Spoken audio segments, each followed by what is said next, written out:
Without being in a parasympathetic state, your central nervous system will never allow your body to completely heal. So whether we're talking about recovering from a surgery, recovering from an injury like a strain or a burn, or even emotional distress, your connective tissue, your fascia, will be perpetually put into a state of constantly remodeling for the sake of hardening and stiffening up, becoming chaotically organized, so that things cannot move as well, making you more susceptible to injury in the long term. So when we're talking about becoming parasympathetic, we have a lot of tools and strategies for enhancing our ability to transition from sympathetic nervous system, that is to say stressed out, to parasympathetic nervous system, which is to say relaxed, the rest and digest as opposed to the fight or flight. Hello everyone, my name is Ethan Hammond. I'm the owner and creator of Mobility. I work as a performance therapist and a mobility coach where I help people who are experiencing chronic injuries, athletic injuries, and I help them to recover from those issues. So with recovering from any sort of trauma in the body, we always need to shift into a parasympathetic system. One of the most powerful mechanisms we have for making that transition, or to helping you to make that transition, is by using specific patterns of breathing. So your breath is one of the most intimate functions of our body that helps to control and manipulate our nervous system. Our breath is something that you cannot go very long without. If you start to go a long time without it, and a long time relevant to breath is maybe a couple of minutes, for some people during certain circumstances, it's only a matter of seconds before your body starts to feel significantly stressed out and panic. So manipulating and regulating our nervous system, we always want to downregulate the nervous system outside of experiences of stress. One of the most relevant and most easy to understand topics is with exercise. When we exercise, we create a fight or flight response. And that's important. We are warming up, stimulating an adrenaline dump to help us prepare for a stressor, that is to say the exercise. Exercise is stress, and it's always important to come down away from that stress. But this can also apply to things like an argument, financial stress. Sometimes you check your bank account and you're like, oh shit, and you start sweating profusely. And any sort of other activities like that. Receiving a surgery is quite traumatic for the body, regardless of the kind it is. So when we pay attention to our breathing and certain responses that can come about while breathing or not breathing, or breathing in certain ways, this can be useful for identifying how stressed out our body is, because you may not be aware, or as aware as you could be, regarding how stressed out your actual biochemistry, your metabolism is. When your body is constantly, habitually subjected to a sympathetic response, that can feel normal for you. So if we are constantly stressed out, that can become the normal, and whenever something becomes a habit, you stop really paying so much attention to it. That's the purpose of a habit. Our bodies, our brains, they want pattern. Pattern means safety. So we develop habits, we develop kind of a way of doing things on autopilot. When your body is constantly going sympathetic, that too, those electrical signals in your body, that can become habitual. So when we're talking about breathing, there's a lot of factors that go into how your breath can help you to either relax or to become stressed out, depending on your goal. So for example, you can use breath work before exercise to help influence a fight or flight response that you're in control over. But once you come off of that exercise, we can also use a different type or a different pattern of breathing in order to stimulate a parasympathetic nervous system, so that you can come off of that exercise effectively, rather than just finishing the workout and then just going straight home, going straight to your job that you hate, surrounded by people you don't like or trust, and so spending the vast majority of your day being stressed out after you worked out first thing in the morning, getting stressed out from that, which took place after you woke up from a really shitty night's sleep, and that just causes you a whole lot of stress as well, and then you had a really crappy breakfast, and the cycle just goes on and on and on. So when we perform things habitually, it can be hard to kind of look at it within yourself. And so it's always useful to obtain the tools, obtain the knowledge to help you see these things that have become habitual, that you may not be so aware of, that you may perceive as, hey, that's normal, when it's not actually normal. So Something that we'll focus on during this discussion is on carbon dioxide and how that's used to actually stimulate stress in the body, and how when you are not accustomed to this stress, this very specific stressor that CO2 works with, it can lead to things like panic attacks and anxiety attacks, even if those CO2 levels are relatively low. So when you experience stress, whether that's exercise or even just simply breathing in and out entirely through your nose when you're habitually a mouth breather, you take in more oxygen. And so as a result, carbon dioxide levels rise as well as the oxygen is used up. So unfortunately, this is about the furthest extent the education goes on this matter. So when you go through like anatomy and physiology classes and other such things that are relevant to this, oxygen goes into your body. It's taken up by your red blood cells. The red blood cells distribute it through your body. The oxygen gets used up, it's converted into carbon dioxide, and then it exits your body. When we have this sort of approach, this overly simplistic approach to the metabolism of your breath, carbon dioxide is just seen as a metabolic waste, and that's all it is. It's just something that's produced to be removed. However, in reality, carbon dioxide is actually a chemical messenger. It's not a metabolic waste. It performs a variety of functions which actually allow you to better utilize oxygen. Without high CO2 levels, you can't actually use your oxygen. They have to work together. And it also stimulates the need to breathe. So this is a really cool thing. While CO2 does indeed form as a result of using oxygen, it's just another step in the process. So it's not really the case that your red blood cells carry oxygen and then distribute that oxygen through your blood or through your muscles and other cells. What actually happens is that if we think about red blood cells as being like a magnet, and oxygen molecules, O2 molecules, are the opposite attraction, they will attract to each other, right? However, the attraction between red blood cells and CO2, carbon dioxide, and other acidic factors that's important, such as hydrogen ions, is actually much more powerful than the attraction between your red blood cells and oxygen. So that means that if carbon dioxide is present near the red blood cells that's carrying oxygen, the red blood cells will actually take in the acidic products or the carbon dioxide, and that forces it to release the oxygen so that it can be used. So if carbon dioxide levels are not appropriate for the activity you're going through, your body may not be able to utilize oxygen very well. It will be running at a minimum. Even if you're working out really hard, if your body isn't able to really absorb all that oxygen you're breathing in, things aren't really going to work optimally. So red blood cells have a much stronger affinity for binding to carbon dioxide.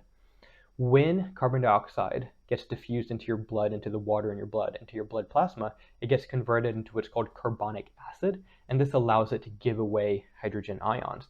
Same thing happens with lactic acid. Lactic acid also actually has just about the exact same function as carbon dioxide, but it can be formed without so much oxygen being needed in the system. When you're working out so hard and pretty much all your oxygen is just going to powering your respiratory muscles. So back in carbon dioxide, as our ventilation increases, so when we experience stress, regardless of what that is, you start to breathe faster. So we refer to this as your ventilation or your rate of breathing. It increases. Your heart rate increases, your body temperature increases, overall your metabolism increases, you get tunnel vision, your digestion shuts down, your immune system starts to shut down. This is what we call a fight or flight response. And that exists on a spectrum. If you're just starting to warm up for exercise, you're going to experience a little bit of adrenaline. You are hitting that fight or flight response on the very low end of the spectrum. Whereas if you were suddenly to get into a fight, it would spike up instantly. But it's the same thing. Chemically speaking, it's the same response inside your body. So you start to breathe in more, your oxygen levels increase in your blood. Also with that, your CO2 levels increase, which creates a greater need to breathe, or a greater sensation for needing to breathe. So as mentioned before, CO2 is actually what stimulates your need to breathe. Our bodies don't actually have any sort of mechanism for detecting oxygen in our blood. They detect carbon dioxide levels. So when carbon dioxide gets high enough relative to your situation, your body will automatically make you gasp. It's part of breathing being an autonomic function. It's both autonomic and you do it yourself. So it happens by itself and it happens yourself. You can go either way depending on what you need, because you shouldn't have to always pay attention to your breathing. Like when you're sleeping, it should happen automatically. And we all know this intuitively. So if we take this in a sort of different direction, if you start to hold your breath, you're not taking in any more oxygen and you're not releasing that CO2. Eventually, those CO2 levels are going to build up and build up and build up, and you're going to start to feel like you're suffocating. That suffocating is a sensation that your brain creates as a response to these increased CO2 levels, and that is something that you can actually train for. As in, you can train to have, X level of CO2 rise, and your body at first feels like it's suffocating. So this could be the case that you hold your breath, 15 seconds later, you feel panic. With training, smart training, you can actually increase that to, a lot longer, 2 to 3 minutes. And we all understand that intuitively. You can train yourself to hold your breath for longer, especially if you do a lot of swimming, or like if you're a free diver, you learn to hold your breath for a long time. But that increase in CO2 is something that you can train yourself to not respond to so much. And if you can train yourself to increase your tolerance for an increased CO2 level, then this can actually have a big impact on your athletic performance and your performance with dealing with stress in general, and your performance in your day-to-day life completely outside of stressors. You can actually increase your body's ability to be parasympathetic just all the time. All of these things work together. So when we talk about this need to breathe, it's just a sensation. And this is relative to the individual, and it's relative to the state of your nervous system. So this means that a specific individual, they can have times where they can hold their breath for about 10 seconds before starting to panic, whereas in other circumstances, they can start to hold their breath for about 3 minutes and never really feel any sense of panic. They just breathe because they're like, yeah, it's time to breathe. And perhaps some of you are familiar with this, on how it can change quite drastically depending on, where you are, the training you have with this sort of thing, stress and trauma that's going on or have happened in your past, any sort of presently occurring activities, and your mindset. All these factors can affect how you experience this sensation of an increased level of CO2 in your blood. So typically, if you're in a sympathetic nervous state, if you're stressed out, you will have an increased sensitivity to CO2.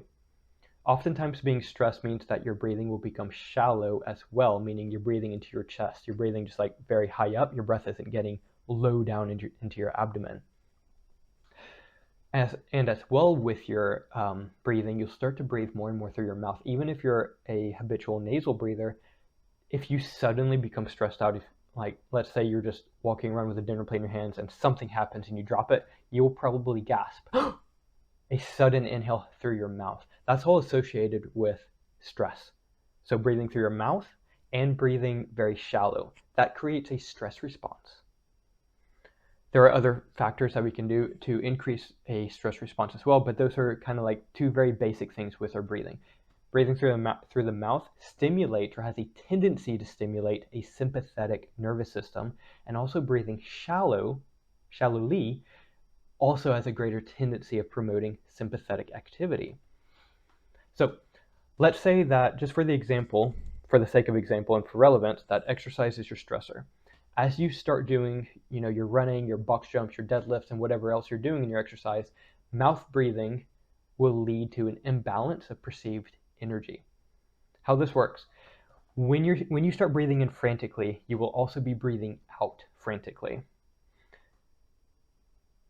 When you start to breathe out through your mouth, you very quickly offload all of the CO2 that's built up, and instead of having it continue to circulate through your body, you just kind of breathe it all out.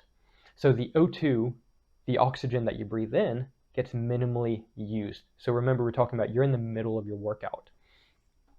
So as you're working out, and therefore in a sympathetic state, you're more sensitive to carbon dioxide levels, and so however much is in your blood, however much carbon dioxide is in your blood, will trigger the sensation of needing to gasp. So you have a lower threshold. If you're stressed out already, You have a lower threshold for an increase in CO2, meaning it doesn't take as much of an increase to start to trigger the need to gasp and to breathe frantically because your body's like, oh shit, I'm going to die. As opposed to if you were extremely relaxed, your threshold for experiencing that CO2 increase is much higher. And that's kind of where we always want to drive our chemistry to being parasympathetic, even while we're working out. And that's to say, as parasympathetic as possible, you'll still be sympathetic. You need to be sympathetic when you're working out, but you don't want it to go too far. And this can perpetuate a cycle of feeling like you need to gasp way more than you need to, way too early. So your body is much more focused on just simply breathing and needing to breathe rather than actually performing. If you have your breath under control and you have optimum oxygen and CO2 levels in your blood, your body doesn't really have to focus so much on the breathing. You can focus more on the actual athletic activity and your performance. This also helps to prevent injury because with that need to gasp and that sensation of you're suffocating, your body has a tendency to stiffen up and tighten up, meaning you lose your range of motion and your control and strength through that range of motion. Even if we take an athlete, let's take someone who's think about the most athletic person that you know. Let's say that they habitually nose breathe, and we'll go into nose breathing next. But we'll just premise this with saying that if you can breathe almost entirely through your nose when you're working out, you will be much more athletic. So we'll take someone who's really good at that. In the middle of their workout, they suddenly stop nose breathing and they go entirely through their mouth.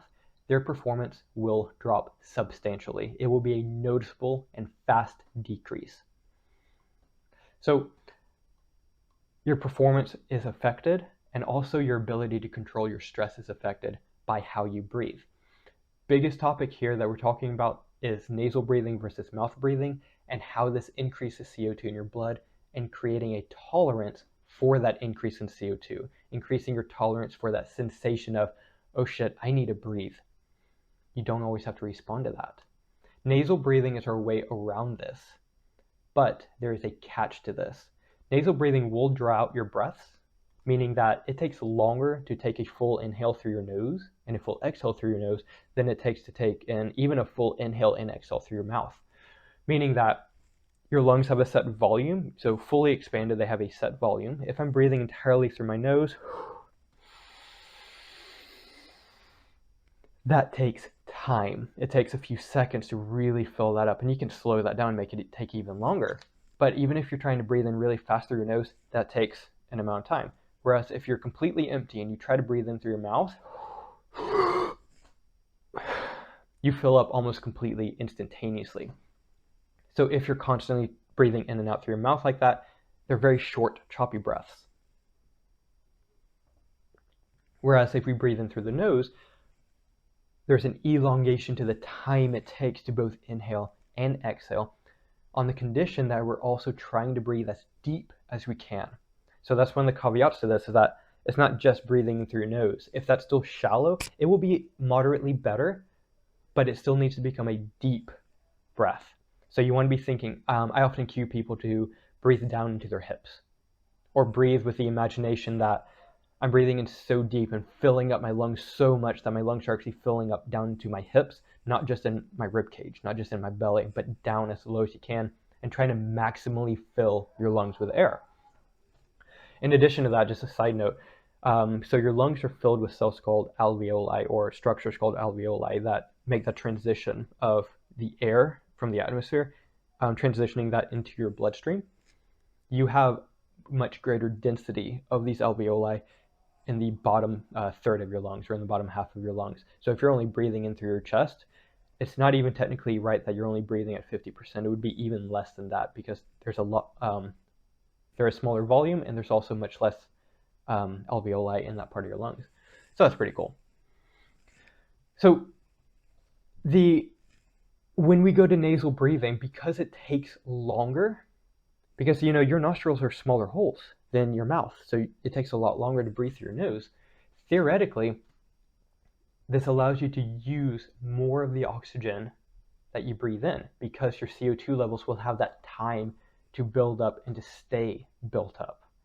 So this more CO2 is able to latch onto your red blood cells, forcing them to release their oxygen so that that oxygen can actually be used.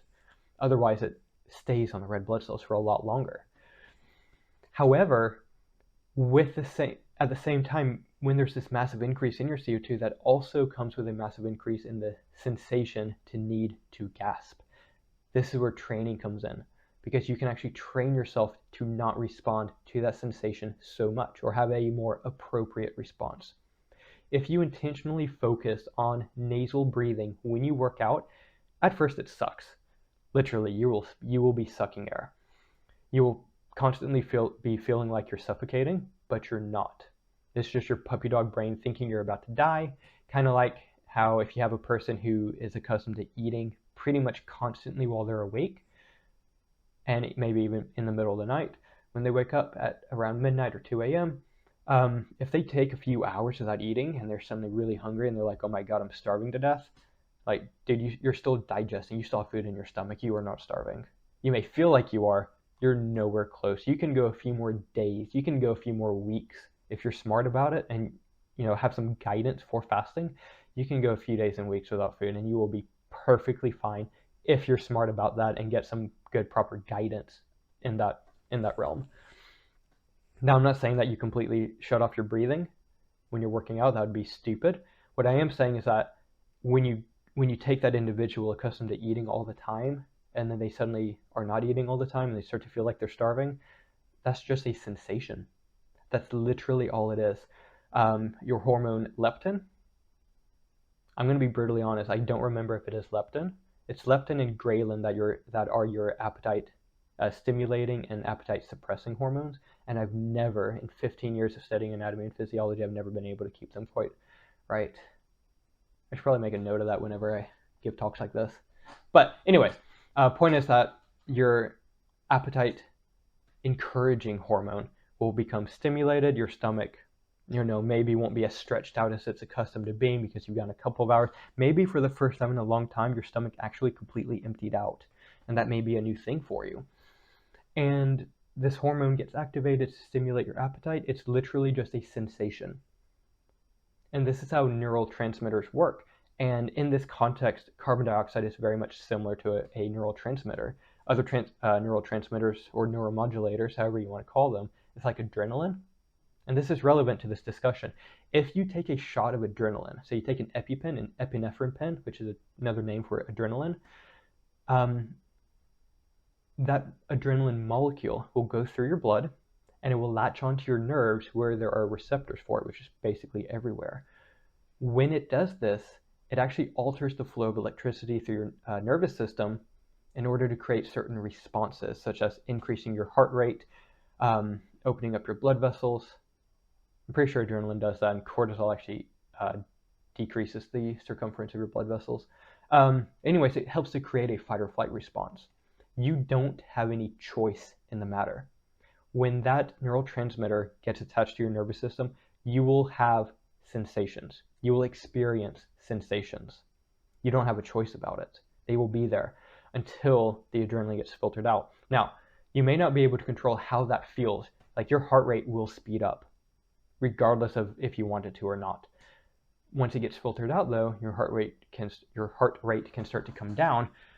And while you cannot control that sensation, you can control how you behave while it's in production, while it's going through your body. Same thing when you have carbon dioxide going up. So as it increases, it stimulates certain chemical receptors that are sensitive to it. That talks with your brains, being like, hey, these levels are going up. Let's create this sensation of increased fatigue, of increased, hey, I need to breathe, feeling like you're suffocating. It's just a sensation. You can learn to ignore it.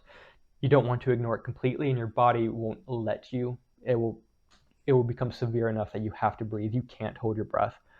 Nor would I ever encourage anyone to hold their breath while they're exercising. That would be silly. But if we can increase our carbon dioxide tolerance, this is sort of a moneymaker when it comes to controlling stress and also for increasing your athletic performance. If you're not accustomed to properly dealing with sensations that come with the increase in CO2 and stress in general, there's other factors going on with that, it can very quickly throw you into a fight or flight response and into an extreme fight or flight response that sometimes can just shut down your body. It doesn't take much necessarily. This is all, of course, very relative to the individual, and it's relative on the individual and the circumstances that you're in. This is something that can change minute by minute, hour by hour, day by day. You can become conditioned to be thrown into a vicious loop of stressors, anything in your daily life that make you gasp and lose control of your breathing, feeling that having this increase in CO2 that triggers even more of a fight or flight response, and this can actually become a panic attack or an anxiety attack. But with intentional practice, we can actually train ourselves to not be so responsive to increases in carbon dioxide and the subsequent sensations of needing to breathe so desperately when you actually don't have to. Even if you are stressed out and you suddenly hold your breath and after about 10 seconds you're starting to feel panicky, nothing in your body is getting damaged. You are nowhere near at risk for having any sort of brain damage because you're not getting any new oxygen in your body. That feeling, that sensation is basically a lie. And this isn't just for people who suffer from things like panic attacks. Most of my attention is on athletes and on athletic performance. And this does help to boost athleticism. This helps to create feelings of calm and control even while you're under stress. Again, it doesn't matter what the stressor is. The biochemistry of stress is the same all across the board. So regardless of if you're going through a surgery, regardless of if you've been burned, regardless of if you've fallen and you hit yourself somewhere, regardless of if you experience emotional trauma, it doesn't matter. Your body essentially responds the same way. Your nervous system, your brain, your central nervous system does not differentiate between actual threat and perceived threat. Actual threat and perceived threat. On the inside, it's basically the same thing. So I'm going to share with you guys 2 drills that can help you to increase your CO2 tolerance so that you can start to develop a practice of better managing stress and better managing your ability to limit your sympathetic nervous system during things like exercise, because we don't want that to spiral out of control where your body is so focused on gasping for breath that it can't perform athletically. So number 1, practice nasal breathing all the time during your daily life, during your exercise, during sleep. So especially if you snore, you can actually buy mouth tape. I don't recommend doing something like duct tape or even Scotch tape, but having something that will actually help to keep your mouth shut while you're sleeping, that will force you to start to breathe through your nose. Something that meant to address earlier, but something that's very simple and easy to think about when we're on this topic of nasal breathing and mouth breathing, because a lot of people will habitually breathe through their mouth. That can come along with the mindset of, that's the way I do it. I'm still alive. I'm aware of in any sort of chronic pain or problems that you're aware of. Your mouth is actually not made for breathing. That is a secondary function. Its primary function, due to the fact that it's closer established to your esophagus, which goes down to your stomach, because you have teeth in your mouth, because you have a tongue in your mouth, because you produce saliva in your mouth. Your mouth is actually made for eating. That's its primary function. Secondary would be things like speech, communication, and then the ability to breathe. Your nose, however, much smaller holes here. They are filled with nose hairs, which help to filter the air that you breathe in. Your mouth has no such filter. Just behind your nose are your sinuses, your paranasal sinuses. They help to actually warm the air that you breathe in. When these sinuses that are behind your nose are stimulated, they also help to produce nitric oxide, which is a muscle relaxant and a vasodilator. So when you breathe through your nose, that actually helps your blood flow to increase. It helps your blood pressure to decrease. And it helps you feel more relaxed. This can actually happen almost instantaneously if you are quite stressed out at a moment, or like me, I've been talking for the last half hour through my mouth. My heart rate is a little bit higher than it normally is. If I suddenly stop talking and I start going nasal breathing, my heart rate will actually come down. This is actually something we can measure in real time. I'll come back to the drills that we can do for developing CO2 tolerance in just a moment. But your mouth is more associated with sympathetic nervous system activity where your nose is more associated with parasympathetic activity. Easy way we can test this. Find your pulse. And now from there, start breathing through your mouth, shallow and fast. Like you're gasping, or like you just ran a marathon, or like you're stressed out. You will feel in real time that your heart rate will start to increase. This is a observable, measurable, and repeatable response. Whereas if you suddenly go from that mouth breathing rapidly to slow and controlled nasal breathing, your heart rate in real time will come down. And something that you can measure, again, it's observable, it's measurable, and it's repeatable. You can do that over and over again. It doesn't matter how many times you do it, you will have that response. Your nose is meant for breathing, and it's meant for helping you to relax. It encourages a lot of sensations to help you to relax better, and it helps to encourage better biochemistry for parasympathetic activity. So that's the big thing with nose breathing. Try to do it as much as you can. There are circumstances when we want to breathe through the mouth. So we can actually use mouth breathing during or before exercise, depending on the circumstance and depending on your goals. We may have another episode later on talking more specifically about mouth breathing and some drills that we can do with that. It's actually really cool. All of this is really cool. But big thing is that your nose is made for breathing. Your mouth is not. Breathe through your nose. 9 times out of 10, you want to be breathing through your nose.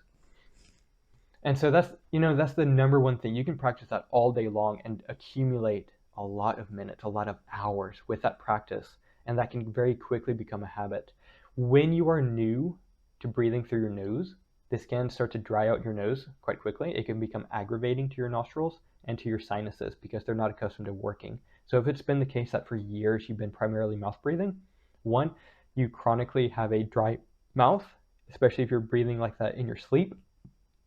Those people are much more prone to oral problems, so like teeth and gum issues, because the environment of their mouth is not regulated.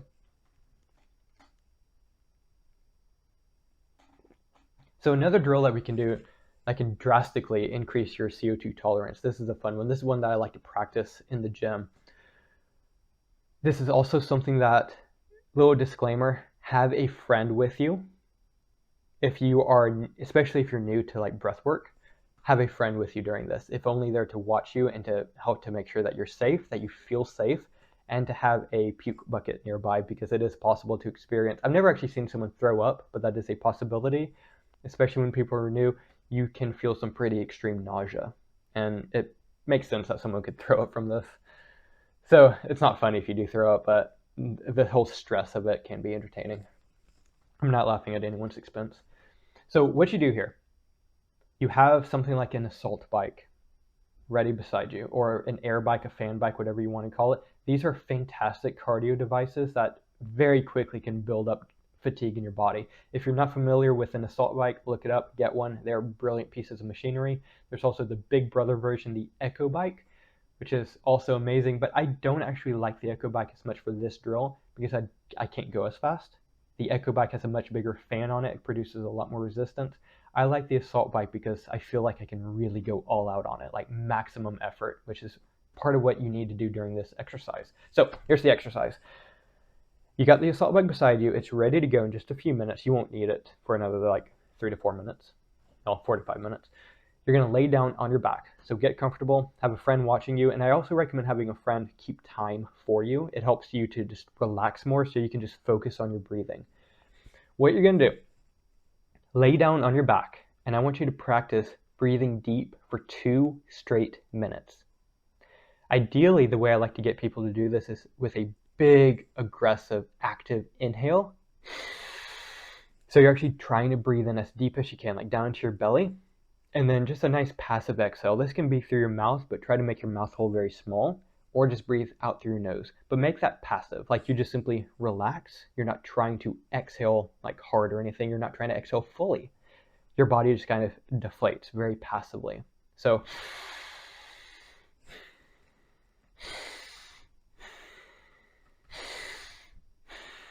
that sort of breathing pattern. If any of you are familiar with the Wim Hof method of breathing, it's pretty much akin to that. It's virtually the exact same pattern. 2 minutes on that. If you start to feel lightheaded, That's fine for the start of this. If it happens during the second half of this, though, you probably want to take a few moments to yourself and kind of recover and start to feel normal. Once you've been breathing like that for 2 minutes, take a deep inhale and hold it for as long as you can. So your friend that's hopefully there and is keeping time for you, have them measure out how long you can hold your breath for. Make a note of it. And try to hold your breath until you feel like you're actually desperate for air. Don't force it though. This isn't a competition. This is about you in that moment. Take your time and just recover and just relax. Even if this takes like 5 minutes for you to start to feel normal again, take that 5 minutes. Or when I do this, I honestly feel like about 15 to 30 seconds is fine. And other people that have had to go through this drill, it's about the same. So it's not usually too long. Once you feel like you've recovered from that inhale hold, you're going to do the same breathing pattern again for another 2 minutes. At the 2-minute mark, you're going to take a deep exhale, like completely exhale everything in your lungs, hold that, jump onto the assault bike, and do an all-out sprint as hard as you possibly can. Or you can use your favorite piece of cardio machinery, but assault bikes are great because you can jump on and go. Don't use a rower because then you got to strap in and then go. And see how long you can last, holding that exhale. Usually when people start this, it's like 5 to 10 seconds. The assault bike is already amazing at generating fatigue and building up the CO2 levels really, really fast. This is going to take that to a whole nother level. You are going to feel such a massive increase in carbon dioxide. It can make you feel very sick. It's almost like your body thinks it's being poisoned because the CO2 levels are going up so high so fast. And this is also part of why you want a friend. This can make you feel a little bit funny when you're not accustomed to this. And in fact, if you're like a complete beginner to this sort of breathing stuff, this is not something you've ever been exposed to before, you probably don't want to go like all out sprint. Kind of ease your way into this. But also have a friend with you. Friends can help, especially if you like come close to falling over, they can help to support you. Don't do this by yourself, disclaimer. But yeah, jot down how long you last on the assault bike holding your breath and go until you feel like you can't hold your breath anymore. This is always entertaining. Typically when I do this, I go for about 20 to 30 seconds. It changes. But once we finish that assault bike round, that is 1 round done. I recommend going for about 2 to 5 rounds. Maybe start with doing this twice and then build that up over a few weeks or a few months. And actually probably won't take that long to get up to 5 rounds easily. It's just a matter of time. This does become quite time consuming when you add on the rounds.